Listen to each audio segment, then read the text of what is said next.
singing low while I pop a bottle off of your chain swinging, clang clang, and it costs a lot. Bitch, I'm always at the guala, yeah, and you are not badass beat. Keep on going till you hit the spot. Whoa. Baik, saya akan menjelaskan pengertian dari audit manajemen. Audit manajemen ini memiliki beberapa pengertian. Pengertian yang pertama yaitu proses sistematis mengenai mendapatkan dan mengevaluasi secara objektif bukti yang berkaitan mengenai penilaian, mengenai berbagai kegiatan dan peristiwa ekonomi. Dalam hal untuk memastikan tingkat kesesuaian antara penilaian tersebut dan juga untuk membentuk kriteria serta menyampaikan hasil kepada pengguna yang lebih berkepentingan. Manajemen ini diartikan sebagai seni untuk mengatur sesuatu pekerjaan dengan fungsi manajemen yang meliputi sebagai perencanaan, pengorganisasian, pergerakan, dan pengontrolan dalam hal untuk mencapai organisasi yang lebih efisien ataupun lebih efektif. Audit manajemen ini juga diartikan oleh para ahli. Ahli yang pertama yaitu ahli Arins yang mengemukakan audit manajemen ini bertujuan untuk mengevaluasi tingkat yang lebih efisien dan lebih efektivitas dalam perusahaan. Ahli yang kedua yaitu ahli Kamikael dan ahli John William yang mengemukakan audit manajemen ini sebagai sistematis kepada kegiatan sebuah organisasi tertentu dalam hubungannya dengan tujuan tertentu dan dengan maksud untuk menilai aktivitas dan mengidentifikasi beberapa kesempatan untuk dalam perbaikan. Dalam audit manajemen ini memiliki ruang lingkup dan sasaran. Ruang lingkup audit manajemen meliputi sebagai ataupun itu seluruh aspek kegiatan manajemen. Ruang lingkup ini dapat berupa sebagai kegiatan ataupun dapat juga hanya mencakup bagian tertentu. Periode audit manajemen ini juga bervariasi, bisa untuk jangka waktu 1 minggu, beberapa bulan, bahkan itu 1 tahun. Sedangkan yang menjadi sasaran dalam audit manajemen adalah kegiatan, aktivitas, program, dan bidang-bidang dalam perusahaan yang diketahui ataupun diidentifikasi masih memerlukan perbaikan ataupun peningkatan, baik dari segi ekonomi, efisiensi, dan efektivitas.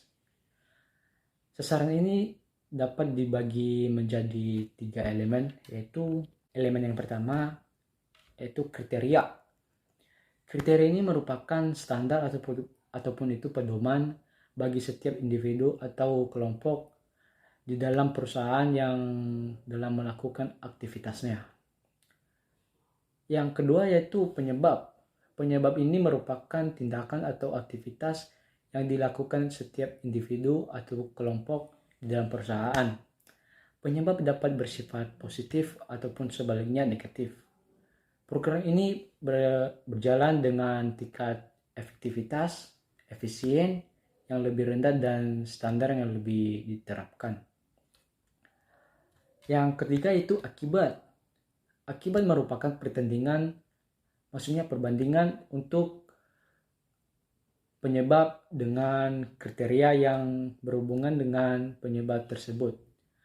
Akibat negatif menunjukkan program atau aktivitas berjalan dengan tingkat pencapaian yang lebih rendah dari kriteria yang ditetapkan. Sedangkan akibat positif menunjukkan bahwa program berjalan dengan tingkat pencapaian yang lebih tinggi dari kriteria yang ditetapkan. Dalam audit manajemen ini juga memiliki tujuan dan manfaat. Yang pertama yaitu untuk memberikan informasi kepada manajemen mengenai efektivitas sesuatu unit ataupun itu fungsi. Yang kedua yaitu untuk mengetahui tindakan yang bersifat preventif, artinya untuk menilai apakah ada situasi yang perusahaan yang potensial dapat menjadi masalah di masa depan, meskipun pengamatan sepintas mungkin menunjukkan bahwa situasi demikian tidak dihadapi perusahaan. Yang ketiga yaitu untuk membandingkan hasil kerja perusahaan secara keseluruhan atau berbagai komponen di dalamnya dengan standar yang mencakup berbagai kegiatan dan berbagai sasaran perusahaan yang ditetapkan sebelumnya. Yang keempat yaitu untuk dijadikan sebagai upaya dan investigasi. Baik, demikian dari penjelasan dari saya. Terima kasih. Tahapan audit manajemen.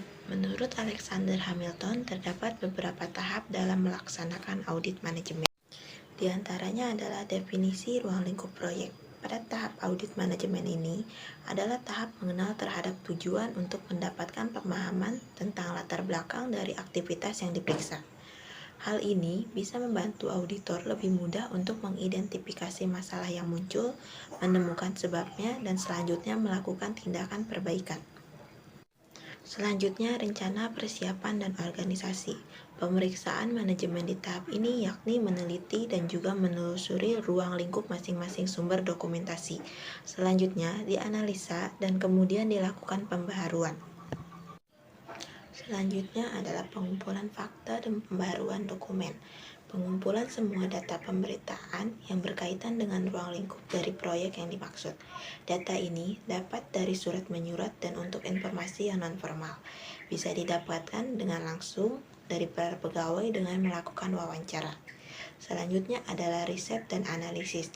Di tahap ini dilakukan pemeriksaan pengumpulan seluruh data dan bukti yang empiris yang sangat penting dalam mendukung sebuah kesimpulan. Dan selanjutnya penelitian akan dirubah sesuai dengan tujuan perencanaan dan evaluasi kondisi ruang lingkup tertentu. Yang terakhir adalah laporan. Dari hasil pengujian dan pemeriksaan yang dibahas, selanjutnya di tahap akhir dibuat laporan hasil audit secara keseluruhan yang merupakan kesimpulan atas pemeriksaan yang dilaksanakan tersebut. Audit manajemen, audit fungsional. Suatu audit fungsional berhubungan dengan satu atau fungsi yang lebih banyak dalam suatu organisasi. Ia mungkin berhubungan dengan fungsi upah untuk suatu divisi untuk perusahaan secara keseluruhan. Suatu audit fungsional mempunyai keuntungan memungkinkan spesialisasi oleh auditor. Staf auditor tertentu dalam manajemen audit dapat mengembangkan keahlian dalam area seperti perekayasaan produksi. Mereka dapat lebih efisien menghabiskan semua waktu mereka dalam memeriksa area tersebut. Kelemahan dalam audit fungsional ialah kealpaan dalam menilai fungsi yang saling berhubungan. Audit organisasional. Suatu unit organisasional berhubungan dengan unit organisasi secara keseluruhan, seperti departemen, cabang, atau perusahaan.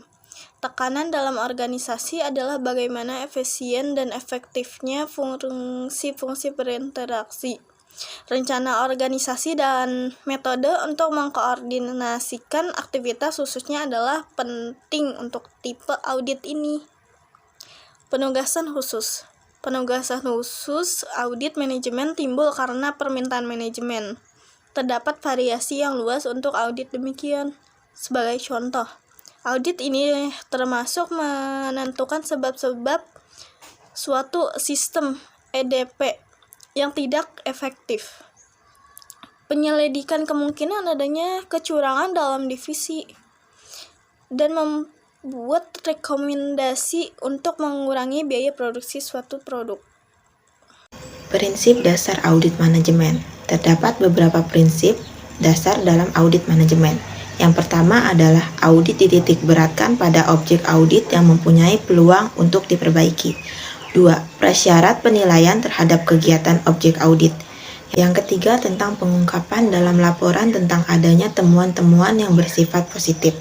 Yang keempat, identifikasi individu yang bertanggung jawab terhadap kekurangan-kekurangan yang terjadi.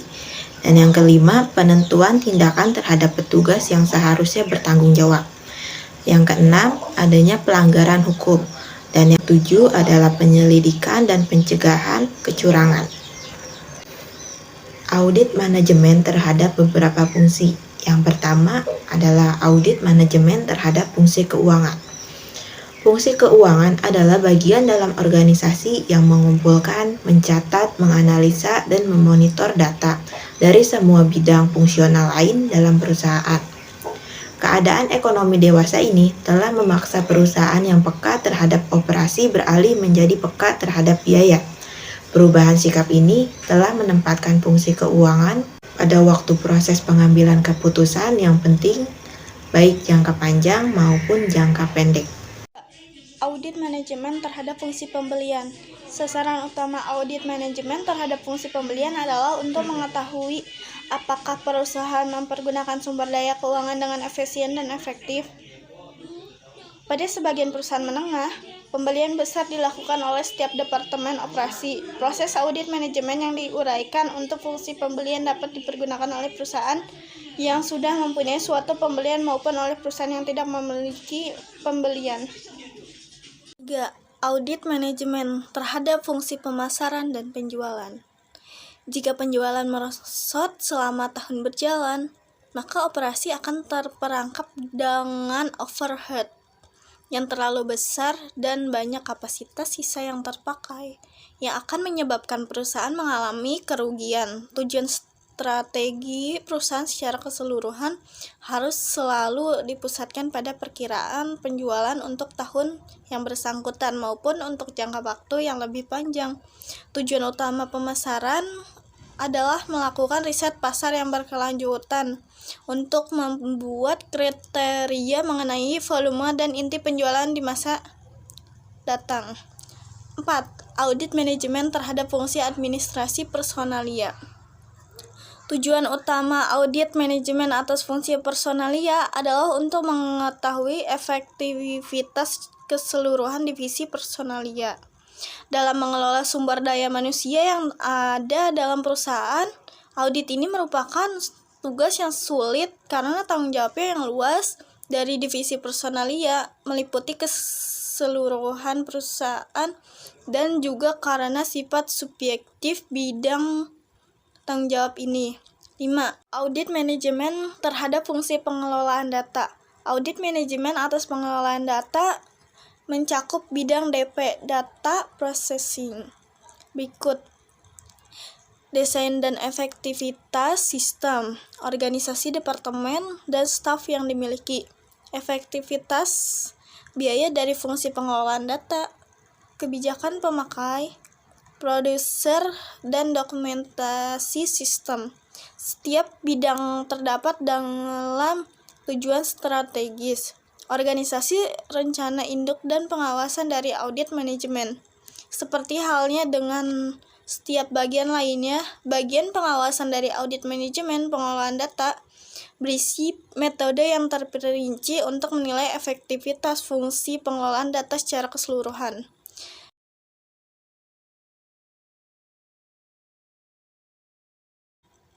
Simpulan: manajemen audit adalah suatu pemeriksaan terhadap kegiatan operasi suatu perusahaan, termasuk kebijakan akuntansi dan kebijakan operasional yang telah ditentukan manajemen, untuk mengetahui apakah kegiatan operasi tersebut sudah dilakukan secara efektif, efisien, dan ekonomis. Tujuan dan manfaat audit manajemen yaitu untuk memberikan informasi kepada manajemen mengenai efektivitas suatu unit atau fungsi, untuk mengetahui tindakan yang bersifat preventif. Artinya untuk menilai apakah ada situasi dalam perusahaan yang potensial dapat menjadi masalah di masa depan. Meskipun pengamatan sepintas mungkin menunjukkan bahwa situasi demikian tidak dihadapi perusahaan. Menurut Alexander Hamilton, terdapat beberapa tahap dalam melaksanakan audit manajemen.